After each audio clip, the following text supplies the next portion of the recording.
You want to know what makes a home feel elevated? It's not the marble, the chandeliers, or the oversized artwork. It's the space. And once you start noticing it, you truly can't unsee it. The most luxurious homes aren't filled wall to wall. They're edited, they're intentional. In great design, open space communicates confidence.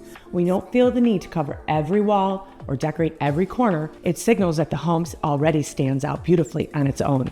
Nothing feels missing and nothing needs to be explained. Architects and designers understand this better than anyone. Homes with room to breathe allow you to breathe. That's why the most high-end properties instantly feel calm the moment you walk in. Your eyes aren't competing for attention and your mind isn't overwhelmed. Every piece has a purpose. In more modest design, every inch tries to prove its value. But in true luxury, the open space is the value. Big windows, clean sight lines, and open walls, these become the real status symbol. It's about having enough and having the confidence to leave room for nothing. That's what makes a home feel genuinely elevated, not the price point, not the finishes, but the space that allows every detail to speak for itself.